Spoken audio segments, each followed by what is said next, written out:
Welcome to Hanuman blessing. I hope ಎಲ್ಲ ಚೆನ್ನಾಗಿದ್ದೀನಿ ಅಂದ್ಕೊಳ್ತೀನಿ. ಓಕೆ ಫ್ರೆಂಡ್ಸ್, ಸ್ಟಾರ್ಟ್ ಮಾಡೋಣ. ಅದಕ್ಕೂ ಮುಂಚೆ ಈ ವಿಡಿಯೋ ನಾನು ಏನರ ಬಗ್ಗೆ ಮಾಡ್ತಾ ಇದ್ದೀನಿ ಅಂದ್ಬಿಟ್ಟು ನೀವೇ ನೋಡಿದಿರಿ. ನೋಡಿ, ನಾನು ಸೊಪ್ಪಿನ ಚಟ್ನಿ ಮಾಡಿದ್ದೀನಿ. ಅದು ಮುದ್ದೆಗೆ ಮತ್ತು ಅನ್ನಗೆ ತುಂಬ ಚೆನ್ನಾಗಿರುತ್ತೆ. ಸೊ ಯಾವ ರೀತಿ ರೆಸಿಪಿ ಮಾಡೋಣ ಅಂತ ನೋಡೋಣ. ಸೊ ಇದನ್ನು ನೋಡಿ ಹೇಳಿ ಯಾವ ರೀತಿ ಕಾಣುತ್ತೆ ಮುದ್ದೆ ಜೊತೆ ಸೊಪ್ಪಿನ ಚಟ್ನಿ ಅಂದ್ಬಿಟ್ಟು. ಸೊ ಇದಕ್ಕೆ ಅಲಸಂದಿ ಕಾಳು ಸಹ ಹಾಕಿದ್ದೀನಿ. ಸೊ ಓಕೆ, ಬನ್ನಿ ಮಾಡೋಕ್ಕೆ ಹೋಗೋಣ. ಇದಕ್ಕೆ ಬೇಕಾಗಿರೋ ಇಂಗ್ರೀಡಿಯೆಂಟ್ಸ್ ಏನು ಅಂದ್ಬಿಟ್ಟು ಒಮ್ಮೆ ನೋಡೋಣ. ಇದಕ್ಕೆ ಬೇಕಾಗಿರೋದು ಮುಖ್ಯವಾಗಿ ಸೊಪ್ಪು. ಅದು ನಾನು ತೊಗೊಂಡ್ರೆ ಸೊಪ್ಪು ಈ ದಿನ ಯಾವುದು ಅಂದರೆ ಸೊಕ್ಕತ್ತಿ ಸೊಪ್ಪು. ನಾವು ಸೊಕ್ಕತ್ತಿ ಸೊಪ್ಪು ಒಂದರಲ್ಲೇ ಮಾಡೋದಲ್ಲ, ಎಲ್ಲ ಸೊಪ್ಪುಗಳಲ್ಲಿ ಸಹ ಇದು ಮಾಡ್ಬೋದು. ಸೊ ನಾನು ಈ ಸೊಪ್ಪನ್ನ ಚೆನ್ನಾಗಿ ತೊಳೆದು ನೀಟಾಗಿ ಇಟ್ಕೊಂಡಿದ್ದೀನಿ. ಸೊ ಇದು ಒಂದು ಕಟ್ಟಿದೆ, ಈ ಒಂದು ಕಟ್ಟೆಯಲ್ಲಿ ನಾನು ಮಾಡ್ತಿದ್ದೀನಿ. ಮತ್ತು ಒಂದು ಮೀಡಿಯಮ್ ಸೈಜ್ ಈರುಳ್ಳಿ ತಗೊಂಡು ಕಟ್ ಮಾಡಿದ್ದೀನಿ. ಮತ್ತು ಒಂದು ಬೆಳ್ಳುಳ್ಳಿ ತೊಗೊಂಡಿದ್ದೀನಿ, ಒಂದು ಬೆಳ್ಳುಳ್ಳಿ. ಮತ್ತು ಖಾರಕ್ಕೆ ಬೇಕಾದಷ್ಟು ಹಸಿಮೆಣ್ಸಿನ್ಕಾಯಿ ತೊಗೊಂಡಿದ್ದೀನಿ. ಮತ್ತು ಒಂದು ಮೀಡಿಯಮ್ ಸೈಜ್ ಟೊಮೆಟೊ ತೊಗೊಂಡಿದ್ದೀನಿ.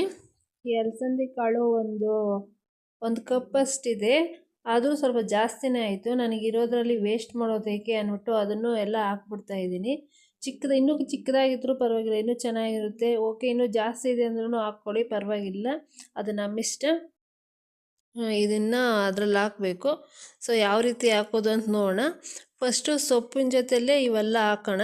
ಓಕೆ, ಇದರಲ್ಲಿ ತಗೊಂಡು ಬನ್ನಿ ಹೋಗೋಣ. ಮತ್ತು ಇದನ್ನು ಸ್ವಲ್ಪ ಅಲಸಂದಿ ಕಾಳನ್ನ ಯಾವ ರೀತಿ ಬೇಯಿಸ್ಕೊಳ್ಬೇಕು ಸಪ್ರೇಟ್ ಅಂತ ನಾವು ನೋಡಿಸ್ತೀನಿ. ಬನ್ನಿ ಹೋಗೋಣ. Okay, gas ಹಚ್ಚೋಣ.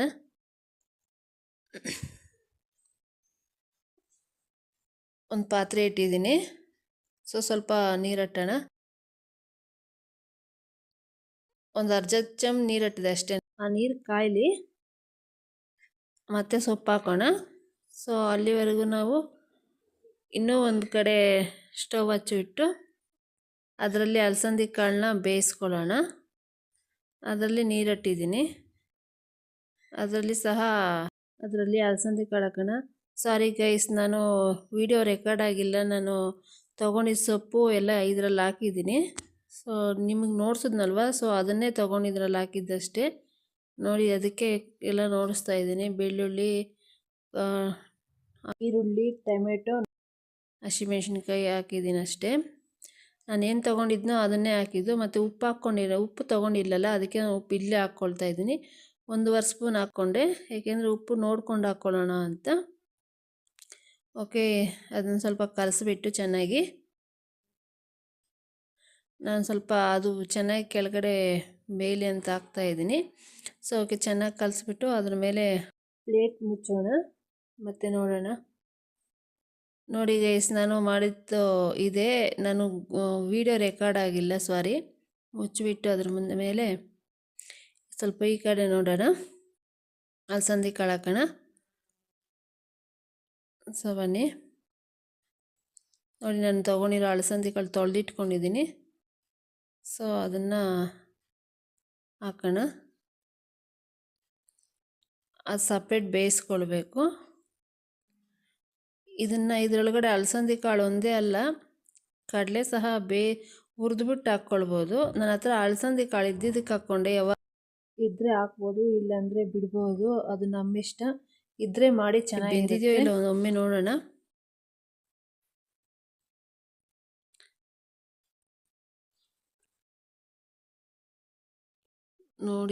ನೋಡ್ತಿದ್ದೀನಿ ಈರುಳ್ಳಿ ಎಲ್ಲ ಬೆಂದಿದೆಯೋ ಇಲ್ಲ ಅಂದ್ಬಿಟ್ಟು ಕೈಗೆ ಎತ್ಕೊಂಡು ನೋಡೋಣ. ಇಲ್ಲ, ಇನ್ನೂ ಬೇಯಬೇಕು.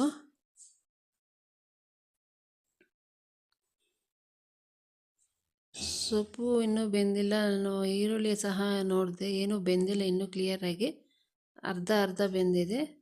ಜಾಸ್ತಿ ಕೆಂಪಕ್ಕೇನು ಮಾಡಿಸ್ಬಾರ್ದು, ಚೆನ್ನಾಗಿರಲ್ಲ. ಸ್ವಲ್ಪ ಅಚ್ಚಕ್ಕಿದ್ರೆ ಹಸಿರುಗಾಯಿ ಇದ್ದರೆ ಸ್ವಲ್ಪ ಚೆನ್ನಾಗಿರುತ್ತೆ, ಅಚ್ಚಕ್ಕಿದ್ರೆ. ಸೊ ನೋಡೋಣ ಬನ್ನಿ.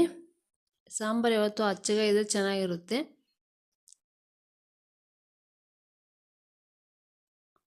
ಒಮ್ಮೆ ಕಲಿಸ್ಬಿಟ್ಟು ಅದ್ರ ಮೇಲೆ ಪ್ಲೇಟ್ ಮುಚ್ಚೋಣ.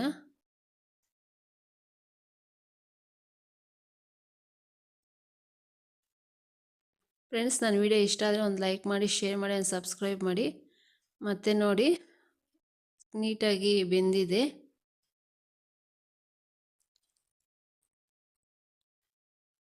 ಗ್ಯಾಸ್ ಆಫ್ ಮಾಡೋಣ.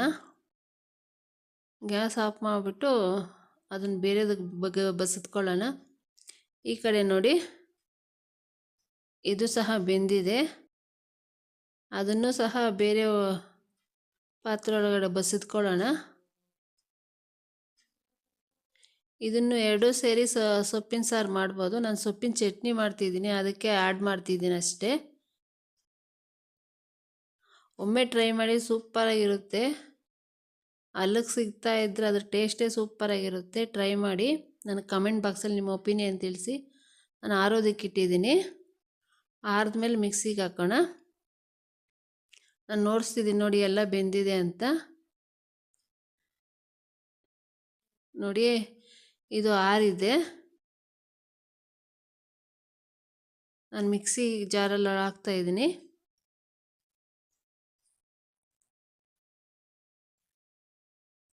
ಚೆನ್ನಾಗಿ ಬೆಂದಿದೆ. ಬೆಂದಿರೋದ್ರ ಜೊತೆಗೆ ನೋಡಿ, ಅದು ಇನ್ನೂ ಹಸಿರುಗಾನೇ ಇದೆ, ಹಸಿರು ಕಲರೇ ಇದೆ. ಹಸಿರು ಕಲರ್ ಇದ್ದರೆ ಚಟ್ನಿ ಹಸಿರು ಕಲರೇ ಇರುತ್ತೆ. ಸ್ವಲ್ಪ ಏನಾದರೂ ಜಾಸ್ತಿ ಬೇಯಿಸಿದ್ರೆ ಅದು ಆಟೋಮೆಟಿಕಾಗಿ ಕೆಂಪು ಕಲರ್ ಬಂದುಬಿಡುತ್ತೆ.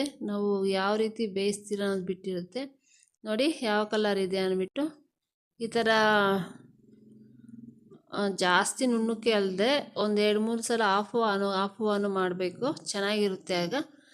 ಅಷ್ಟೊಂದು ನುಣ್ಣಕ್ಕಾಗದೆ ತರಿಯಾಗಿದೆ, ಚೆನ್ನಾಗಿರುತ್ತೆ.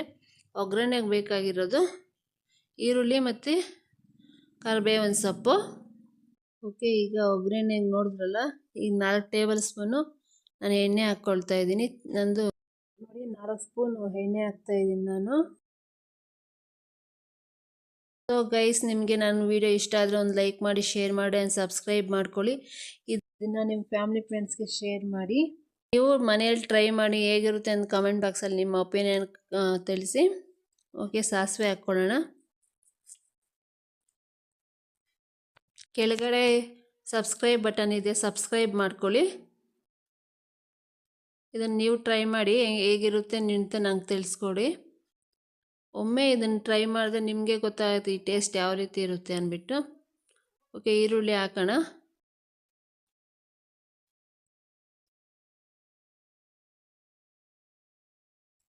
ಅದನ್ನು ಸ್ವಲ್ಪ ಅಲ್ಲಾಡಿಸಿ, ಈರುಳ್ಳಿ ಹಾಕೋವಾಗ ಸ್ವಲ್ಪ ನುಣ್ಣಗೆ ಮಾಡಿ ಹಾಕಿ, ಏಕೆಂದರೆ ಅದು ಬೇಗ ಬೆಂದುಬಿಡುತ್ತೆ ಎಣ್ಣೆಯಲ್ಲಿ. ನಾವು ಕೈಯಲ್ಲಿ ಸುಮ್ಮನೆ ಎಸ್ಕಿದ್ರೆ ಸಾಕು. ಕರಿಬೇವಿನ ಸೊಪ್ಪು ಹಾಕ್ಬಿಟ್ಟು ಈಗ ನಾನು ರುಬ್ಬಿಟ್ಟಿರೋ ಸೊಪ್ಪಿನ ಚಟ್ನಿ ಹಾಕಿದ್ದೀನಿ. ಜಾರ್ ತೊಳ್ಕೊಳ್ಳೋಣ, ಏಕೆಂದರೆ ಅದರಲ್ಲಿ ಇನ್ನೂ ಸ್ವಲ್ಪ ಇದೆ. ಅದಕ್ಕೆ ನಾನು ಇದನ್ನು ಬಸ್ತಿಟ್ಟು ನೀರು ಹಾಕಿ ತೊಳಿತೀನಿ. ನಾನು ನೋಡಿ ಬಸ್ತಿಟ್ಟು ನೀರು ನೋಡಿಸಿದ್ದೀನಲ್ವ, ಒಂದು ಸ್ವಲ್ಪ ನಿಮ್ಗೆ ಯಾವ ಪ್ರಮಾಣದಲ್ಲಿ ಬೇಕೋ ಅದರಲ್ಲಿ ಹಾಕ್ಕೊಳ್ಳಿ. ಅದನ್ನು ನಾನು ಚಟ್ನಿಯಾಗಿಂದ ಸ್ವಲ್ಪ ಹಾಕ್ತೀನಿ. ನಿಮಗೇನಾದರೂ ಸಾಂಬಾರು ಬೇಕು ಅಂದರೆ ಸ್ವಲ್ಪ ಹಾಕ್ಕೊಳ್ಳಿ. ನನಗೆ ಸ್ವಲ್ಪ ಆದರೂ ಪರವಾಗಿಲ್ಲ, ಚಟ್ನಿ ಥರ ಇದ್ದರೆ ಸಾಕು, ಅದಕ್ಕೆ ಅಷ್ಟು ಮಾತ್ರ ಹಾಕ್ಕೊಂಡಿದ್ದೀನಿ. ನೋಡಿ, ಇದು ಸ್ವಲ್ಪ ನೋಡಿ ಆ ಥರ ಕುದಿ ಬಂದಮೇಲೆ ನಾವು ಅಲಸಂದಿ ಕಾಳು ಬೇಯಿಸಿದ್ರಲ್ವ, ಬಸ್ತಿಟ್ಕೊಂಡಿದ್ರಲ್ವ, ಸೊ ಅದನ್ನು ಇದ್ರಿಗೆ ಆ್ಯಡ್ ಮಾಡೋಣ. ನೋಡಿ, ನಿಮಗೆ ಕಾಣುತ್ತೆ ಯಾವ ರೀತಿ ಅಂತ ನೋಡಿ. ಪ್ಲೀಸ್ ಒಂದು ಲೈಕ್, ಶೇರ್ ಆ್ಯಂಡ್ ಸಬ್ಸ್ಕ್ರೈಬ್. ಇಲ್ಲಿವರೆಗೆ ನೋಡಿದ್ದ ಎಲ್ಲ ವ್ಯೂವರ್ಸ್ಗೂ ಥ್ಯಾಂಕ್ ಯು.